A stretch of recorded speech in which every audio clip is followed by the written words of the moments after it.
জালিয়াতিটা করেছে, আজকে যাদের কাছ থেকে টাকা নিয়ে চাকরি দিয়েছিল তাদের চাকরি গেল এবং সেই টাকাগুলো তারা আর ফেরত পাবে না। টাকার বিনিময়ে চাকরি দিয়েছিল, তাদেরও ক্যারিয়ারটাকে বরবাদ করলো। আর যারা আজকে চাকরি পায়নি, যারা রাস্তায় বসে আছে চোখের জল ফেলছে, আজকে তাদেরকেও বরবাদ করে যাদের চাকরি পাওয়ার কথা ছিল। চাকরি পেয়েছিলেন 4 সপ্তাহের মধ্যে তাদেরকে 12% ইন্টারেস্ট সমেত পুরো টাকা ফেরত দিতে নির্দেশ। এইভাবে তৃণমূল সরকার যে জালিয়াতিটা করেছে, আজকে যাদের কাছ থেকে টাকা নিয়ে চাকরি দিয়েছিল তাদের চাকরি গেল এবং সেই টাকাগুলো তারা আর ফেরত পাবে না। টাকার বিনিময়ে চাকরি দিয়েছিল, তাদেরও ক্যারিয়ারটাকে বরবাদ করলো। আর যারা আজকে চাকরি পায়নি, যারা রাস্তায় বসে আছে চোখের জল ফেলছে, আজকে তাদেরকেও বরবাদ করে যাদের চাকরি পাওয়ার কথা ছিল। মানে শুধুমাত্র নিজেদের পকেট ভরবার জন্য এইসব ভবিষ্যৎকে, এইসব লোকজনদেরকে এরা রাস্তায় নামিয়ে দিল। আজকে সিবিআই তদন্ত করলে এই যারা যারা চাকরি আজকে বাতিল হয়েছে তাদের মুখ থেকেই আপনারা কাহানি শুনবেন, যে গল্প শুনতে পাবেন যে কারা কারা টাকা নিয়েছে।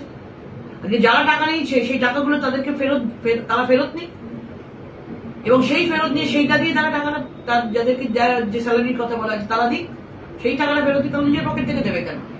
যাদেরকে টাকা দিয়ে তারা চাকরি নিয়েছিল, আমি বলবো প্রত্যেকে নাম বলুক, তাদের কাছ থেকে টাকা নিয়ে আসুক, সেই টাকা তারা সামনে নামটা নিয়ে আসুক, তদন্ত হোক এবং সেই টাকা দিয়েই তারা স্যালারির টাকা বলা হচ্ছে না, সেই টাকাই তারা ফেরত দিক।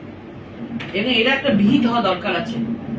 যে লোকগুলোকে ইউজ করে আজকে টাকা এর পকেটে ভরেছে, আজকে সেই লোকগুলো তো বুঝতে পারেনি যে আজকাল আদালতে হতে পারে কোর্টের রায়, তখন আমাদের পথে বসতে হবে। তারা সোজা পথে আসতে পারতো, কিন্তু তাদেরকে বাঁকা পথে নেওয়া হয়েছে। ঘোরতর অন্যায় হয়েছে এবং পুরোপুরিভাবে সিবিআই তদন্তের প্রত্যেকটা যারা চাকরি প্রার্থী, যাদের চাকরি বাতিল হলো, তারা প্রত্যেকটা সঠিক কথা, সোজা কথা তারা সামনে মিডিয়াকে মানুষের সামনে রাখুক, যে কারা কারা এই ধরনের নোংরামো টাকা লুট করেছে। আমরা নিশ্চিত এর জন্য তৃণমূলের নেতা মন্ত্রী সবাই যুক্ত আছে। এখান থেকে যে শান্তনু, কুন্তল, অয়ন, এই যে নিয়োগ দুর্নীতিতে পুরো যে একদম চক্র কাজ করেছিল, শুধু তারা একা আছে? তাদের মাথায় কেউ নেই? কোটি কোটি টাকা বানিয়েছে। আজকে গুরুদাস চট্টোপাধ্যায়ের আত্মহত্যার কথা আমরা বলেছি, সেই সব নিরীহ লোকেদের কাছ দিয়ে জনতার কাছ থেকে টাকা নেওয়া হয়েছে চাকরি দেবো বলে।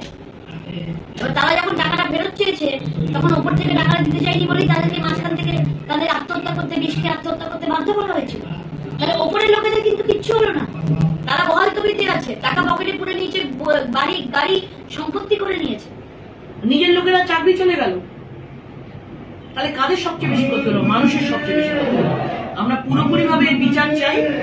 আমরা চাই যে সঠিক তদন্ত হয়ে আসল বড় বড় রাঘব ভুয়ালগুলো বেরিয়ে আসে। এরপরে কি তাহলে আরো নেতা মন্ত্রীদের নাম বেরিয়ে আসবে? নিশ্চয়ই বেরোনো উচিত। আমি প্রত্যেকে আর্জি করছি, চাকরি কাছে আপনারা বলুন, কে আপনাদের ধোকাবাজি করে এরকম ভাবে 2 নম্বরই পথে আপনাদের চাকরি করে দিচ্ছে। আপনারা সবাই চাকরি পাবেন, নিশ্চয়ই সবাই চাকরি পাবেন, শিল্প হবে, আরো কিছু হবে, চাকরি পাবেন। যেভাবে আপনাদেরকে টাকা লুট করে চাকরি করে দিয়েছে, বেনিয়মে চাকরি করে দিয়েছে, সেটা তো অন্যায়। সেটা আপনারা বলুন, আপনাদের কোনো দোষ নেই। যাদের চাকরি বাতিল হয়েছে ওনাদের কোনো দোষ নেই। ওনাদের থেকে টাকা নেওয়া হয়েছে, টাকাগুলো ফেরত দিক, ফেরত দিয়ে সেই টাকাগুলো দিয়ে তারা দিক। তারা স্যালারি যদি না ফেরত দেবে, তাহলে যে টাকাগুলো তারা দিয়েছিল চাকরির জন্য সেইগুলো নিয়ে কাকে, যেগুলো দিয়ে ফেরত। চাকরি পেয়েছিলেন 4 সপ্তাহের মধ্যে তাদেরকে 12% ইন্টারেস্ট সমেত পুরো টাকা ফেরত দিতে নির্দেশ। এইভাবে তৃণমূল সরকার যে জালিয়াতিটা করেছে, আজকে যাদের কাছ থেকে টাকা নিয়ে চাকরি দিয়েছিল তাদের চাকরি গেল এবং সেই টাকাগুলো তারা আর ফেরত পাবে না। টাকার বিনিময়ে চাকরি দিয়েছিল, তাদেরও ক্যারিয়ারটাকে বরবাদ করলো। আর যারা আজকে চাকরি পায়নি, যারা রাস্তায় বসে আছে চোখের জল ফেলছে, আজকে তাদেরকেও বরবাদ করে যাদের চাকরি পাওয়ার কথা ছিল। মানে শুধুমাত্র নিজেদের পকেট ভরবার জন্য এইসব ভবিষ্যৎকে, এইসব লোকজনদেরকে এরা রাস্তায় নামিয়ে দিল। আজকে সিবিআই তদন্ত করলে এই যারা যারা চাকরি আজকে বাতিল হয়েছে তাদের মুখ থেকেই আপনারা কাহানি শুনবেন, যে গল্প শুনতে পাবেন, যে কারা কারা টাকা নিয়েছে। আজকে যারা টাকা নিয়েছে সেই টাকাগুলো তাদেরকে তারা ফেরত নিক এবং সেই ফেরত নিয়ে সেইটা দিয়ে তারা টাকাটা যাদেরকে যে স্যালারির কথা বলা আছে তারা দিক, সেই টাকাটা ফেরত দিতে নিজের পকেট থেকে দেবে কেন?